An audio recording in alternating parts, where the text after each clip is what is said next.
Good morning everyone, it's Yvonne back to do your bonus read for Thursday the 21st of March.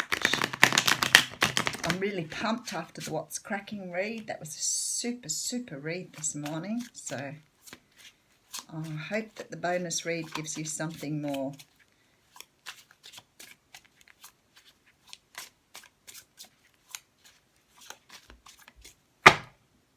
Got to use a Witch's Tarot here. What a great start. 10 of Pentacles.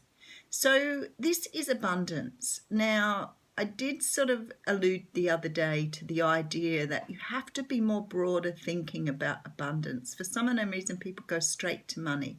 Yes, it can talk about an inheritance. It can talk about money landing in your lap. It can talk about lots of things to do with money, but abundance isn't all about money. It can be about love. It can be really full of feeling of confidence and happiness and joy. It doesn't always have to be that. Sometimes it can be you've just bought a home, so you've now got the first home you've ever had. Abundance is a range of things. It's not just financial abundance. Behind that we have the Page of Swords. Now this little darling here came up in the What's Cracking reading. The Page of Swords can mean that you're getting a message that comes through, that although it has clarity, it comes from someone who doesn't deliver it in a very good way. So sometimes this can be about gossip, can also be about someone stalking you on the internet. But very often this is somebody saying something that can cut a little bit deep, but actually has a truth that you need to take away from it. And we do have the Star behind that. So the Star talks about having hope and trust in order to move forward. And you've got the Three of Wands. So what we've got here is some sort of message that's going to put you on your pathway. Something to do with abundance here. Now the message may not come through in the way that you want to hear it. It may come through in a very, obtuse way, blunt way, immature way. It doesn't matter. It's leading you towards what you are meant to have, and now you're waiting for it to come your way. I'm trying to think of an example of how I could sort of say that. I guess, somebody may have said, you'll never get that job, and you think, oh my goodness gracious, well that's cut me to the core, but you still go for it and you get the job, but you're more likely to go for it because someone said to you wouldn't get it, and then you do.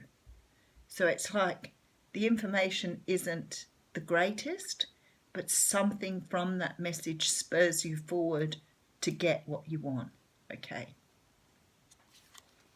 Alrighty, so we have the Hanged Man here first. Now the Hanged Man is the card of taking time out to look things from a different perspective. This guy is being enlightened here. He's having a bit of a wake-up call here.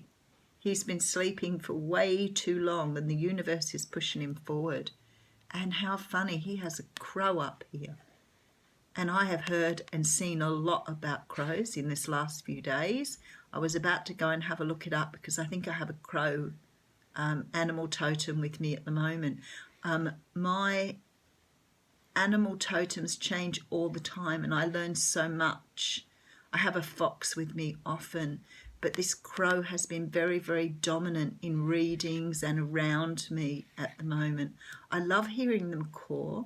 The noise they make is so haunting, but it has such a strong feeling of home from it. I love the crow.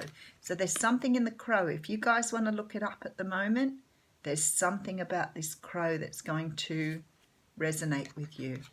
Okay, so we have the Six of Pentacles here, and again this came up in the What's Cracking reading. The Six of Pentacles is about having an equal give and take. In this particular card, he is distributing it evenly. In the traditional tarot, he's not. But this is definitely about making sure that what you put into something, you get back again. It's no good working your butt off for someone if you're not getting back the respect you deserve. I feel always, people say to me, I do all these things for everybody else. And when I turn around and say I need something, nobody's there for me. Then stop doing it. 10 of Swords. So this is about closing out a cycle here. Now the swords represent our thoughts, so it's like this backstabbing here is about thoughts and things coming back at you. So I always think this is about that negative thinking dying off. really sort of understanding your purpose and moving forward here. And again, there's an owl in this picture. So for some of you, that is a learning. This brings in stability for you. Now, this is really strange because the mini reading at the beginning sort of tells this story here. Something is going to be said here. You're going to receive some sort of message, or something's going to be said to you, and it's got something to do with this equal give and take. But whatever it is, it ends out something negative in order for you to stabilize your life here. Queen of Swords too came out in the What's Cracking reading. Can represent an air sign who's saying this to you. So you could be looking at Libra, Gemini, or Aquarius. But more so, this is about you taking charge of things here, taking back your power, moving forward with this great strength that you've forgotten you had. It's sort of like it's been deep inside of you and you haven't been able to access it. Nine of Swords here. So maybe you've been through a period of time where you've done a lot of overthinking about things here. You know, some of us spend a lot of time going inside trying to have a greater understanding of things, and we do overthink. And it's right on that Ten of Swords here. So maybe you're moving from the 9 to the 10. Maybe this sword that the Queen has here is the sword you need to take you from the 9 to the 10 to finish out this cycle. Oh, look, the Lovers. So for some of you, this is about relationship. For others of you, this is about choice in relationships. So maybe understanding something about this negative thinking that stops you from moving forward in a relationship. Very interesting. Oh, and then the Ten of Cups. So lots of cycles ending here, but not in a bad way. So even though we have the Ten of Swords ending out something quite negative, the Ten of Cups is something that's very positive. So it's sort of like you've got a lovely balance here. You've almost given yourself the Six of Pentacles. It's like you've given something away to gain something, which is absolutely beautiful. And then we have the Fool. So taking a leap of faith now. Maybe you're taking a leap of faith into a relationship that before didn't have the equal give and take, because something has happened here to push you forward. Maybe you've been able to speak up and say something. Maybe you were the Page of Swords and you were able to put a message through that finished out a cycle here and has now led to this beautiful stability. Ah, what a wonderful reading. We have two amazing readings this morning.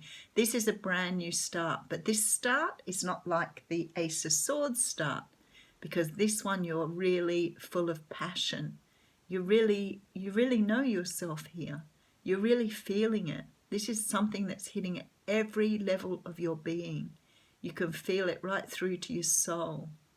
This is very beautiful because you have rebirth here. This is a butterfly. And butterflies represent coming out of the cocoon and moving into this. And you have the sun rising as well. This is really, really beautiful. So a brand new start for some of you because you've been able to understand something that's held you back here. Now, it's sort of a bit like the What's Cracking reading. It's a bit like in that you've gained this clarity here. You've been the Queen of Swords. You're able to cut something out, move something along here. And it could be in a relationship because I have the Lovers here. But the Lovers can sometimes represent making a choice about love, making a choice to love yourself. But definitely being able to move yourself from this Nine of Swords to the Ten of Swords and back into some sort of stability here. Love that we ended up with the Ace of Wands here, because it was the Ace of Swords in the other reading. Okay, so the card that came out for you is Angel. And Angel says your angels are guiding and protecting you on your spiritual journey. So always remember while you're doing this that your spirit guides are there. They are guiding you. And you do need to talk to them and ask for guidance. They will still give it to you. Somebody once said if you don't ask for things, you don't get it. But see, the thing is, they do know what's best for you. So asking is great, but trusting and believing that you're on a path for better things is the best way to go. This is star energy. Have a wonderful day.